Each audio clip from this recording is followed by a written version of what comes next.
যাতে আমরা যেতে পারি সেই জায়গাটায় আপনারা একটু সাপোর্ট করুন, যাতে আমরা ভালো করে প্র্যাকটিস করতে পারি এবং প্যারিস অলিম্পিকের মতো আমরা নেক্সট অলিম্পিকে যাতে চান্স পাই সেই জায়গাটা আপনারা আমাদেরকে পাশে থেকে একটু সহযোগিতা করে দিলে অবশ্যই আমাদের বাংলা থেকে ছেলেমেয়েরা প্যারা অলিম্পিকে অবশ্যই চান্স পাবে।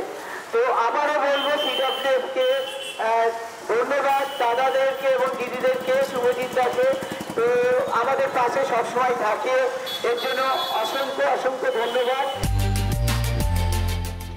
তন্দ্রার রিপোর্ট, এস নিউজ।